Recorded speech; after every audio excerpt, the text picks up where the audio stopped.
Maximum oxidation state किसका होता है? कितना से कितना तक होता है? +2 से।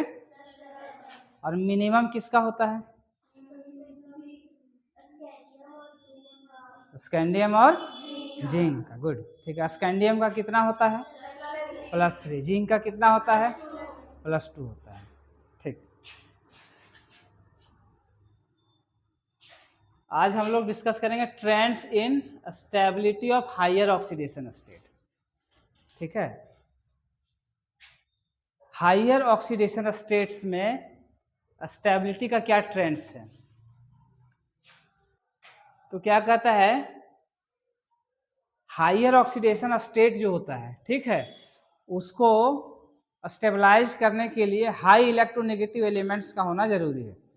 तो अगर कोई डी ब्लॉक एलिमेंट्स अगर हायर ऑक्सीडेशन स्टेट में एग्जिस्ट कर रहा है तो वो तभी एग्जिस्ट करता है जब वो किसके साथ कंबाइन करेगा? हायर इलेक्ट्रोनेगेटिव एटम्स के साथ। ठीक है, जैसे ऑक्सीजन है, फ्लोरीन है, ठीक है, जनरली ऑक्सीजन और फ्लोरीन, ठीक है, उससे ज़्यादा स्टेबिलिटी आता है। बाकी का इलेक्ट्रोनेगेटिविटी कम है। जैसे फॉस्फोरस लेंगे, नहीं होगा। कार्बन के साथ हायर ऑक्सीडेशन स्टेट स्टेबल नहीं रहता है, ठीक है। तो किसके साथ स्टेबल रहता है? More electronegative elements. More electronegative elements, सबसे ज़्यादा इलेक्ट्रोनेगेटिव क्या है? Fluorine and oxygen.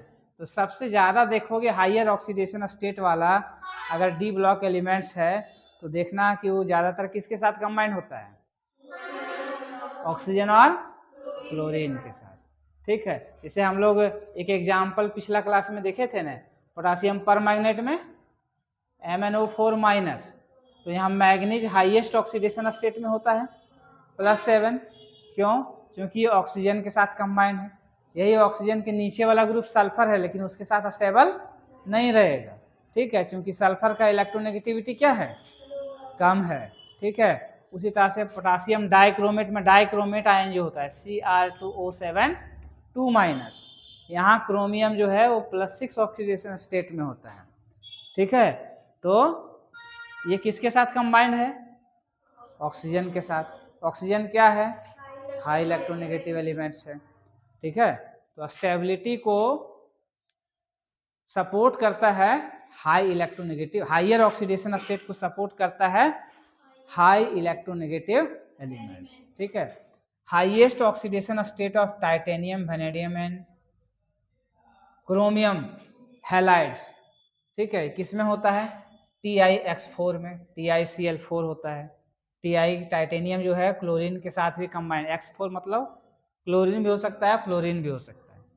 ठीक है, ज़्यादा लो इलेक्ट्रोनेगेटिव होगा उसके साथ स्टेबिलिटी थोड़ा कम होता है। क्लोरीन, फ्लोरीन इसके साथ ज़्यादा होगा। वेनेडियम जो होता है वो VF5। Vanadium highest oxidation state में है यहाँ पे +5 में। तो किसके साथ कंबाइंड है? फ्लोरीन के साथ। क्रोमियम यहाँ फ्लोरीन के साथ कंबाइंड है, यहाँ +6 में है, हाईएस्ट ऑक्सीडेशन स्टेट में है। तो इसको सपोर्ट कौन दे रहा है? High electronegative fluorine. वेनेडियम यहाँ +5 ऑक्सीडेशन स्टेट में है, तो इसको सपोर्ट कौन दे रहा है? फ्लोरीन, जो कि हाई इलेक्ट्रोनेगेटिव है। ठीक है, क्रोमियम, ठीक है, क्रोमियम ऑक्सीजन के साथ भी हाई ऑक्सीडेशन स्टेट में स्टेबल होता है। ठीक है, जैसे CrO5। यहाँ क्रोमियम जो है वो +6 ऑक्सीडेशन स्टेट में है, इसको सपोर्ट कौन दे रहा है? High electronegative element oxygen. समझ में आया बात? ठीक है, तो ट्रांजिशन एलिमेंट जो होता है स्टेबल होता है किसके साथ? हाई इलेक्ट्रोनेगेटिव एलिमेंट के साथ। ठीक है, +1 सेकेंड पॉइंट में क्या है? +7 oxidation state of pure halide is not found. ठीक है, प्योर हैलाइड जो होता है वो +7 ऑक्सीडेशन स्टेट में एग्जिस्ट नहीं करता है। ठीक है, तो ये किसके साथ? ऑक्सीजन इसमें मिक्स रहेगा, जैसे MnO3F। ठीक है, ऐसा क्यों होता है कि +7 oxidation state of pure halide नहीं होता है, सिर्फ इलेक्ट्रोनेगेटिविटी ही सफिशियंट नहीं होता है, बॉन्ड का स्ट्रेंथ भी होना चाहिए। ठीक है, तो ऑक्सीजन क्या होता है, ऑक्सीजन जो होता है वो डबल बॉन्ड बनाता है। डबल बॉन्ड बनाने से क्या होता है, इलेक्ट्रॉन ग्लू जो होता है, इलेक्ट्रॉन क्लाउड जो होता है दोनों के बीच में ज़्यादा होता है। ठीक है, तो वो स्टेबलाइज कर देता है। इसलिए प्योर फ्लोरीन भी अगर रहेगा तो क्या हो जाएगा, अनस्टेबल रहेगा। तो किसके साथ कंबाइन करता है, जैसे मैक्सिमम किसका है, +7 किसका है, मैग्नीज का ही है। तो मैग्नीज जैसे है तो MnF7 ऐसा नहीं होगा, MnF7 एग्जिस्ट, MnF7 अगर बनाते हैं तो क्या होता है, फ्लोरीन क्योंकि सिंगल बॉन्ड ही बना सकता है ना, हेलोजन क्या होगा, सिंगल बॉन्ड ही बना सकता है। तो इलेक्ट्रोनेगेटिविटी डिफरेंस के कारण तो स्टेबिलिटी सपोर्ट करता है, लेकिन वो ज़्यादा देर तक टिकेगा नहीं। क्यों, क्योंकि बॉन्ड का स्ट्रेंथ वीक रहता है। लेकिन वही अगर ऑक्सीजन भी अगर मिक्स हो जाएगा तो ऑक्सीजन मैंगनीज के साथ डबल बॉन्ड बना लेता है। तो डबल बॉन्ड का बॉन्ड स्ट्रेंथ क्या होता है, सिंगल बॉन्ड से ज़्यादा होता है, इसलिए क्या होता है, ये इसको सपोर्ट कर देता है। समझ में आया बात? ठीक है, इसके बाद क्या है नेक्स्ट पॉइंट में, after manganese trihalide form is found in iron and cobalt. Manganese के बाद जो ट्राईहैलाइड के फॉर्म में पाया जाता है, ठीक है, वो कौन सा है, आयरन और कोबाल्ट ही होता है। क्या है, कौन कौन सा फॉर्म में होता है, FeX3 और COF3। XeF3 मतलब FeCl3, FeBr3, ठीक है, FeF3, ठीक है। अब इसमें कौन सा स्टेबल होगा कौन सा अनस्टेबल होगा, फिर उसका डिटेल्स में केमिस्ट्री में कुछ चेंजेज हो सकता है। ठीक है, जो इंडिविजुअल जब प्रॉपर्टी पढ़ेंगे आयरन का तो फिर उसका बॉन्डिंग फीचर्स या उसका और कैरेक्टरिस्टिक्स जो होगा, ठीक है, वो यहाँ पर डिटेल्स में नहीं जाना है। ठीक है, ये सिर्फ क्या बता रहा है कि मैंगनीज जो होता है ट्राईहैलाइड फॉर्म में पाया जाता है। मैंगनीज के बाद आयरन और कोबाल्ट, यानी मैंगनीज ट्राईहैलाइड फॉर्म में रहेगा, आयरन रहता है और कोबाल्ट रहता है। ठीक है, ये सब ऑब्जेक्टिव में कहीं कहीं बीच से उठा के तुमको दे सकता है क्वेश्चन, कारण भी पूछ सकता है, रीजनिंग क्वेश्चन पूछ सकता है कि why D block elements is stable, higher oxidation state is stable with higher oxidation state is stable। ठीक है, तो हायर ऑक्सीडेशन स्टेबल कब होता है या कौन सपोर्ट करता है,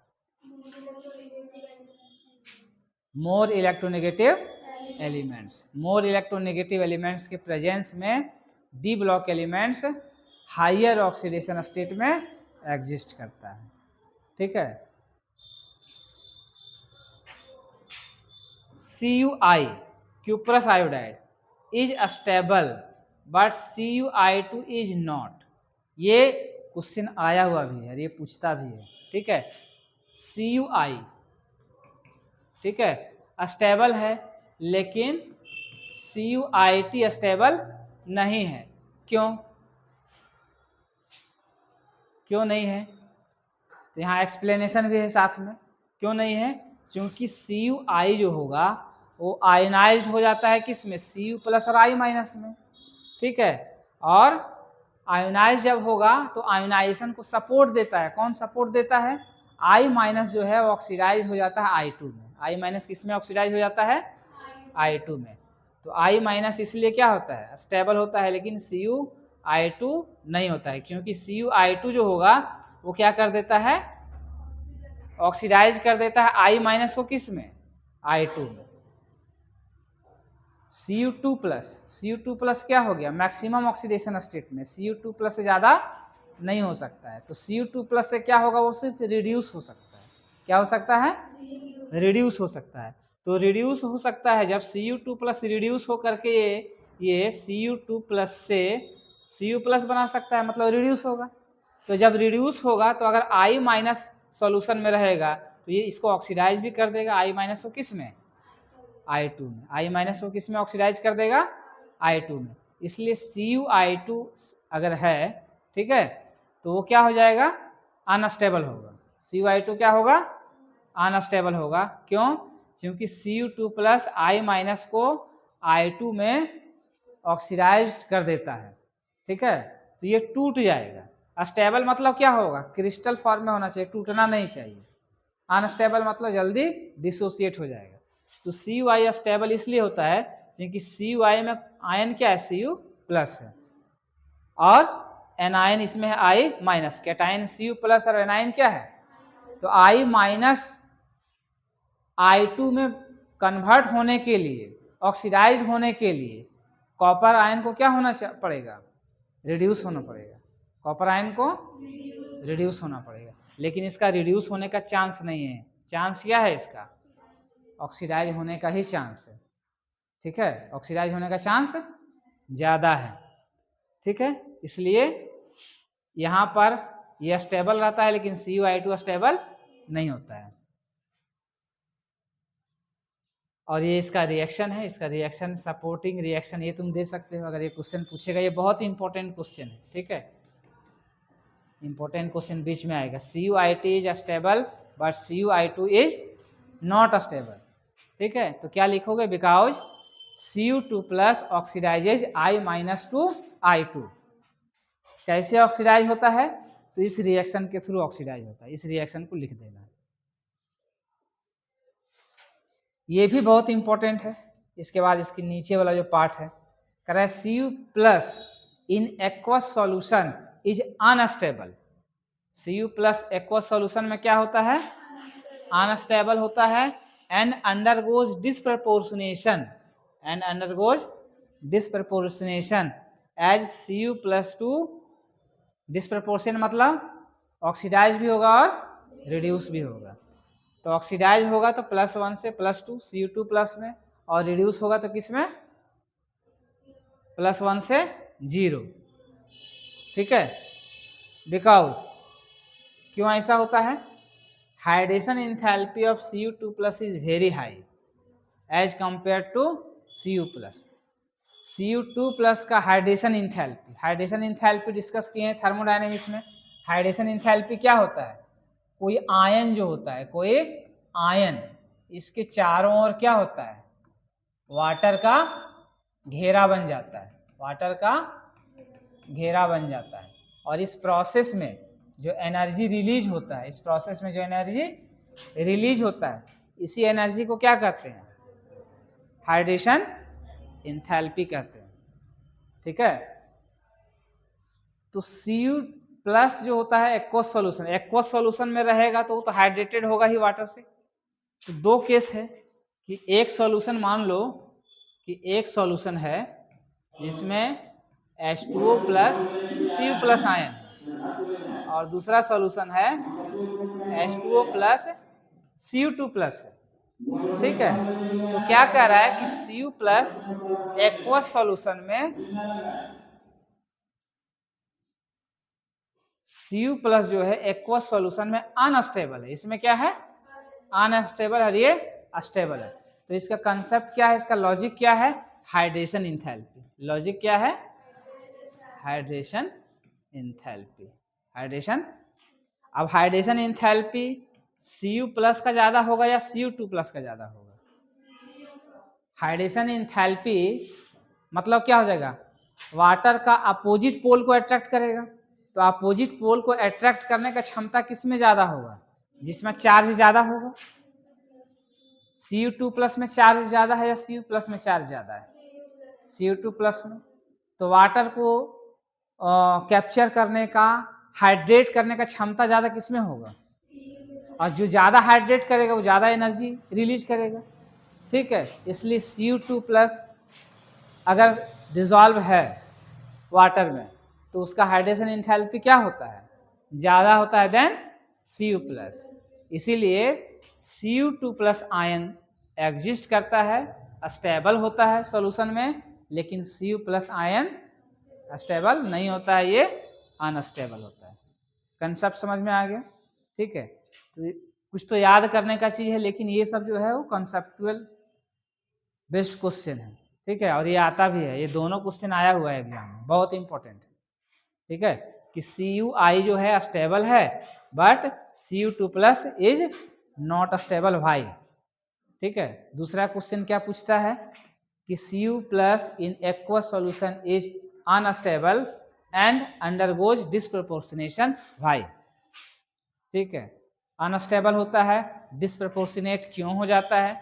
डिस्प्रपोर्शनेट होगा तो ये क्या बनाता है, Cu2+ में ऑक्सीडाइज होता है, और Cu2+ पानी में क्या होता है, ज़्यादा स्टेबल होता है, क्योंकि हाइड्रेशन इंथैल्पी Cu2+ का Cu+ की तुलना में ज़्यादा है। क्लियर हो गया?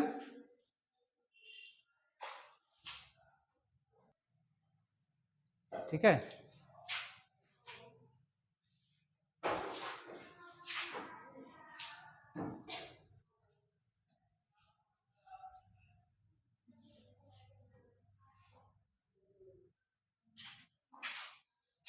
Trends in Mn2+ to M, Mn2+ to M, ये क्या चीज का सिंबल है?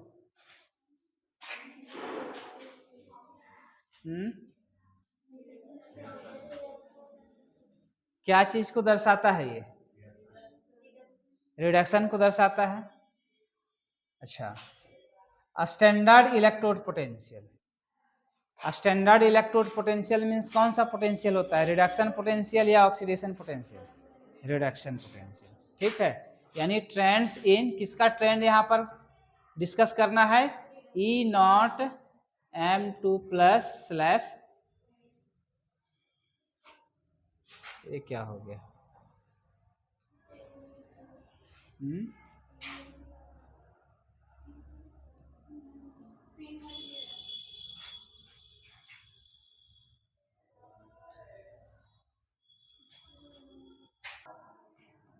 M2+/M, ये क्या हो गया, स्टैंडर्ड इलेक्ट्रोड पोटेंशियल या रिडक्शन पोटेंशियल। ठीक है, तो इसका ट्रेंड जो होगा डी ब्लॉक एलिमेंट्स में अलग अलग ट्रांजिशन सीरीज में किस तरह से होगा।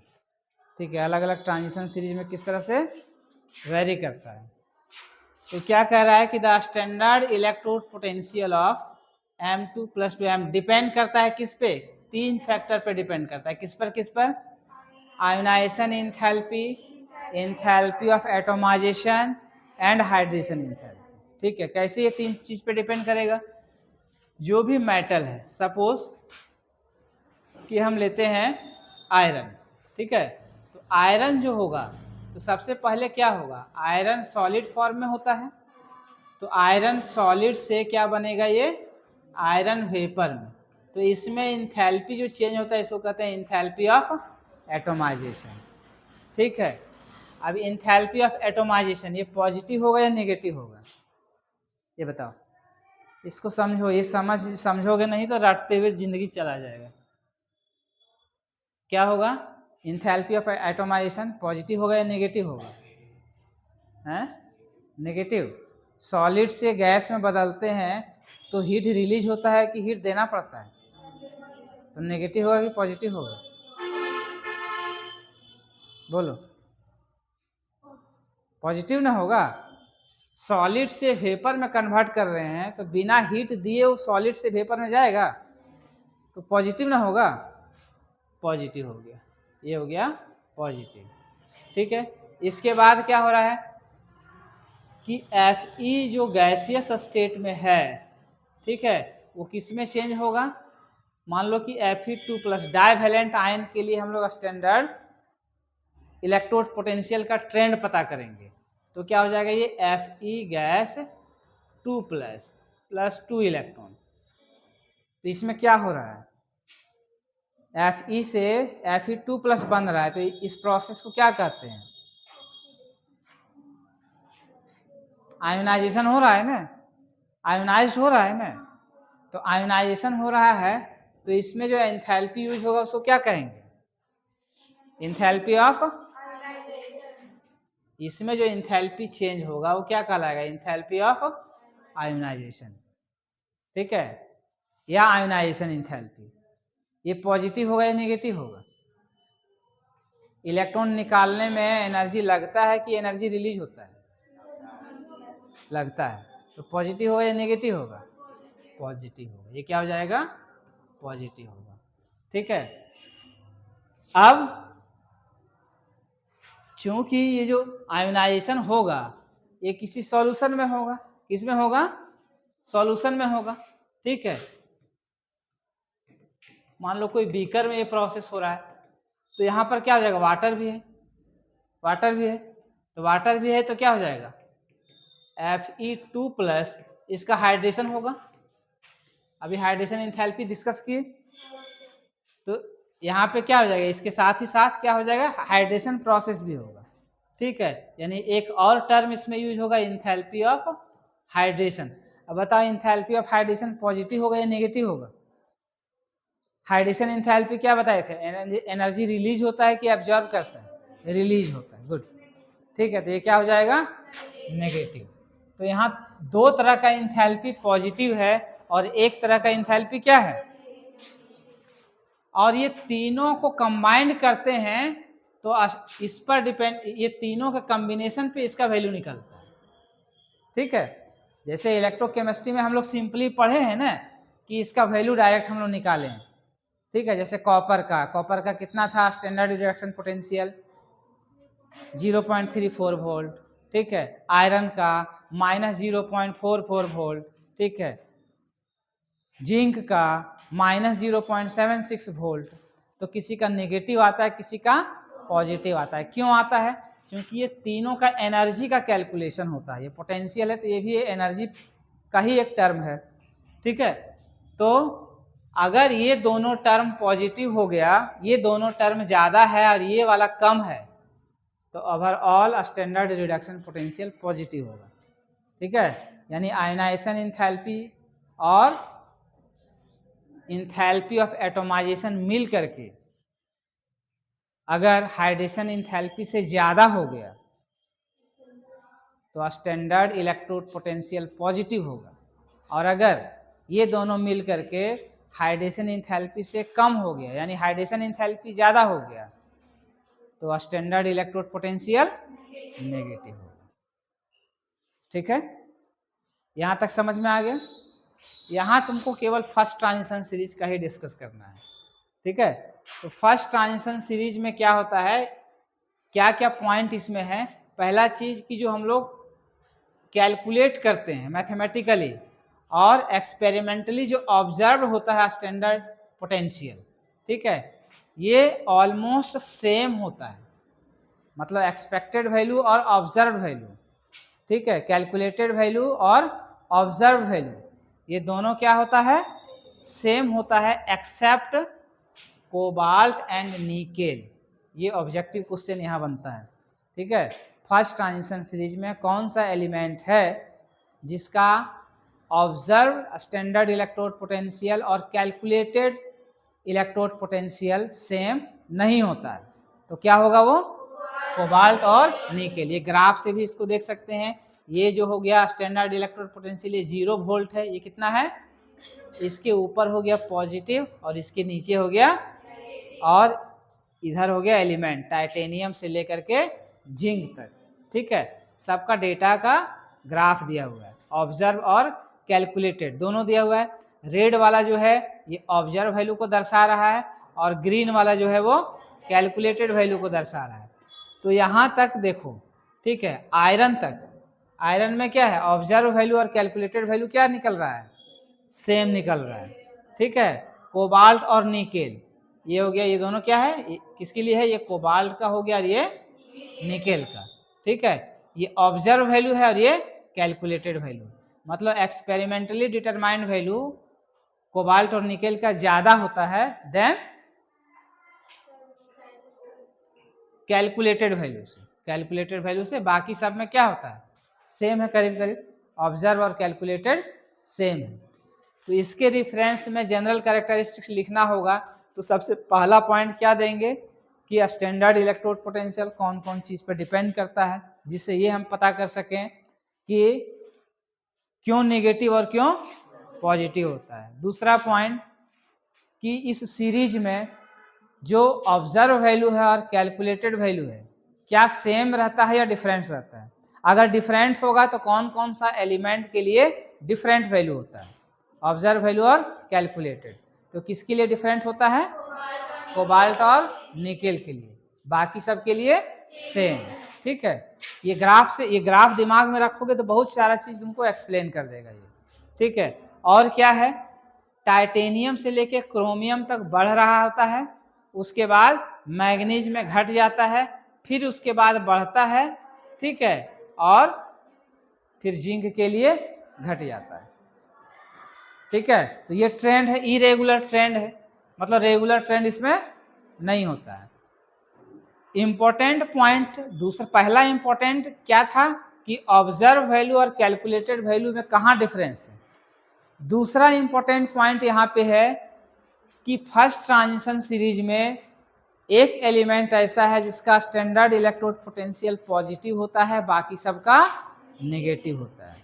ठीक है, तो किसका पॉजिटिव है? किसका पॉजिटिव है? कॉपर का। बाकी सबका क्या है? जीरो से नीचे है। जीरो से नीचे है मतलब नेगेटिव है। ठीक है, तो फर्स्ट ट्रांजिशन सीरीज में क्या है? कॉपर ही एक ऐसा एलिमेंट है जिसका क्या होता है? पॉजिटिव स्टैंडर्ड इलेक्ट्रोड पोटेंशियल है। पॉजिटिव स्टैंडर्ड इलेक्ट्रोड पोटेंशियल है, बाकी सबका नेगेटिव है।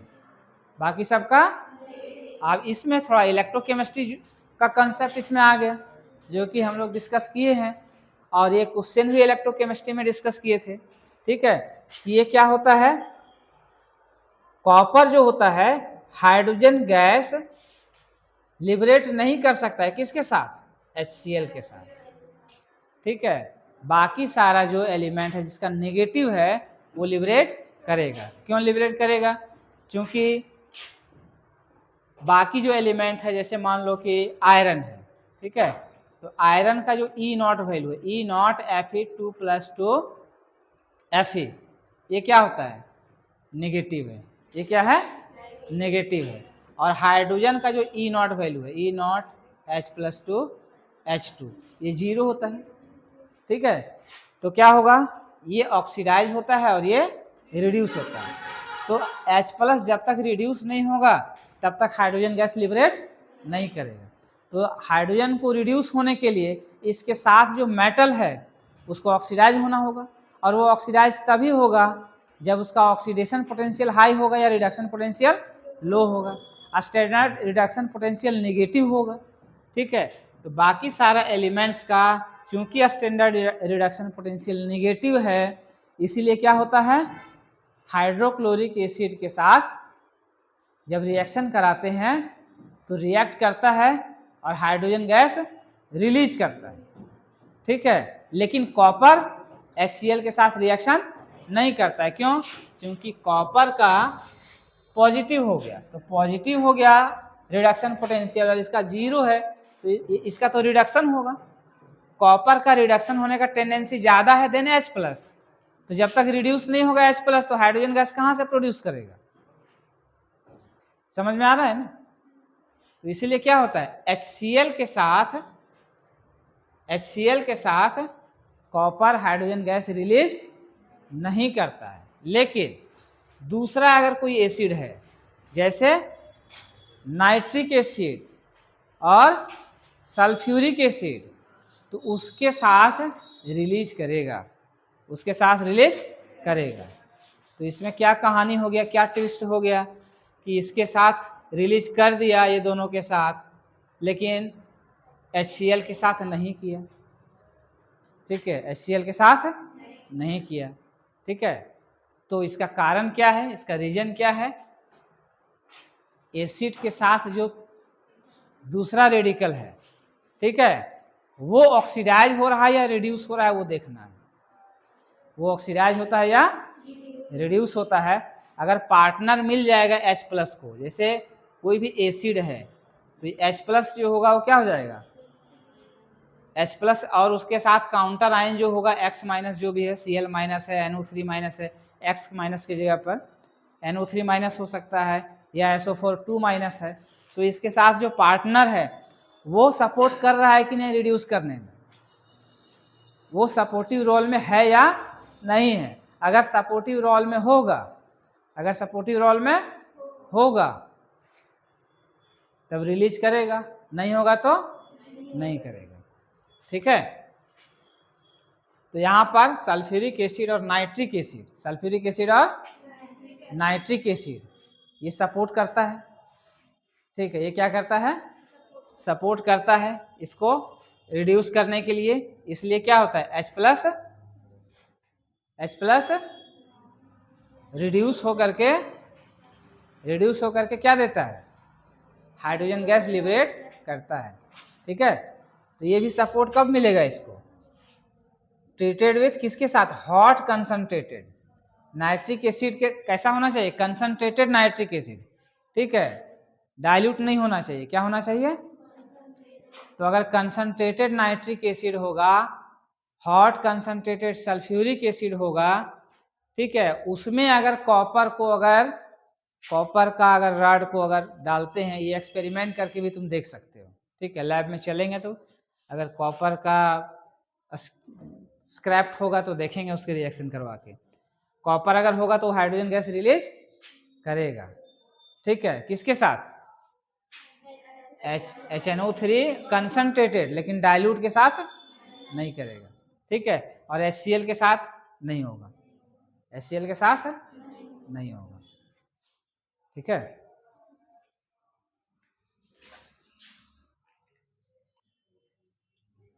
बताओ क्या होगा? पहला का आंसर बोलो।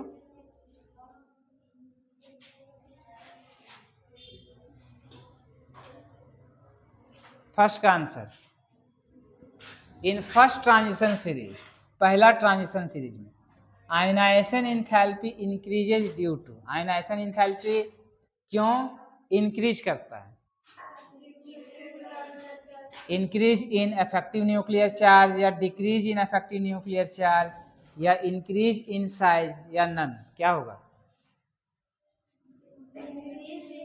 Increase in effective nuclear charge. अगर इफेक्टिव न्यूक्लियर चार्ज बढ़ता है तो क्या होता है? ज़्यादा स्ट्रांगली अट्रैक्ट करेगा इलेक्ट्रॉन क्लाउड को, तो इलेक्ट्रॉन क्लाउड छोटा हो जाएगा। ठीक है, तो साइज क्या होगा? कम हो जाएगा। साइज कम होगा, न्यूक्लियस के नज़दीक आएगा इलेक्ट्रॉन। जितना न्यूक्लियस के नज़दीक होगा उतना ज़्यादा डिफिकल्ट होगा इलेक्ट्रॉन को निकालना, उतना ज़्यादा आयनाइजेशन एंथैल्पी होगा। इसलिए क्या होगा? इफेक्टिव न्यूक्लियर चार्ज इंक्रीज करने की वजह से आयनाइजेशन एंथैल्पी क्या होता है? इंक्रीज करता है। सेकेंड में the irregular variation in ionization enthalpy in first transition series is due to change in energies of। तो फर्स्ट ट्रांजिशन सीरीज में इरेगुलरिटी है, डिस्कस किए थे।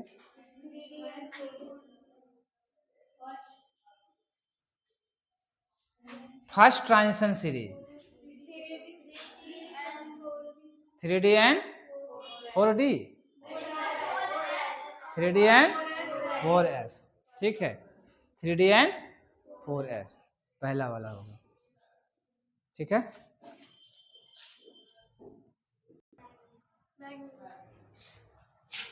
कौन maximum number of oxidation state को शो कर रहा है? मैंगनीज। ठीक है, कितना ठो होता है? +2 से कितना ठो होगा? +2 +3 +4 +5 +6 +7, 6 होगा। ठीक है, तो क्या हो जाएगा? B. Only one oxidation state is shown by, केवल एक ऑक्सीडेशन स्टेट जिसमें होता है, कौन सा है? कौन सा होता है? सबसे दोनों सबसे लास्ट वाला, सबसे लेफ्ट और सबसे राइट। तो सबसे लेफ्ट में स्कैंडियम और सबसे राइट में जिंक। ठीक है, यानी स्कैंडियम एंड जिंक। ठीक है,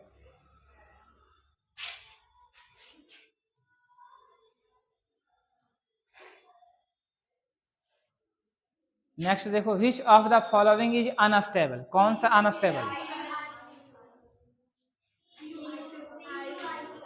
CuI अनस्टेबल होता है, जबकि CuI2 स्टेबल होता है। तो कौन सा करेक्ट हो जाएगा? अनस्टेबल। अनस्टेबल पूछ रहा है।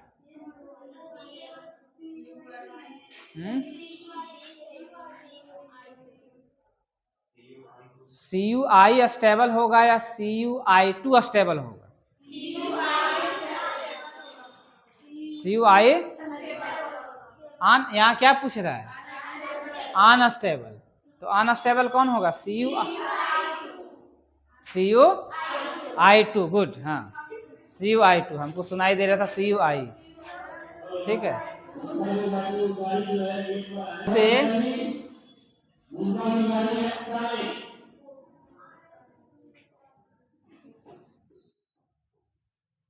I माइनस को ऑक्सीडाइज होने के लिए डिस्कस किए थे ना अभी, दूसरा पार्टनर चाहिए जो रिड्यूस होने वाला हो। ठीक है, तो अगर Cu2+ है तो ये रिड्यूस होकर के बना देगा Cu+, ये रिड्यूस होगा आसानी से। ठीक है, लेकिन Cu+ आसानी से रिड्यूस नहीं होगा। ठीक है, तो जब आसानी से रिड्यूस नहीं होगा तो ये रिड्यूस होगा तभी ना I माइनस ऑक्सीडाइज होगा, CuI2 होगा। ठीक, अब कह रहा which of the following first transition element shows positive standard electrode potential. ठीक है, कौन सा first transition element positive standard electrode potential को शो करेगा? कौन सा होगा? कॉपर हो जाएगा। ठीक है, क्या हो जाएगा? बी। ठीक है,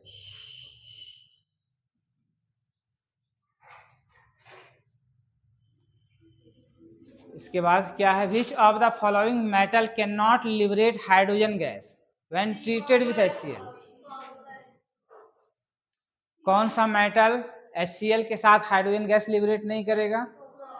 कॉपर। ठीक है, तो क्या हो जाएगा? ए हो जाएगा, ए हो जाएगा। फिर क्या है? Copper can liberate hydrogen gas when treated with HCl, concentrated HNO3, concentrated H2SO4, both B and C। क्या हो जाएगा? कौन सा हो जाएगा? डी हो जाएगा, बोथ बी एंड दोनों हो जाएगा। ठीक है।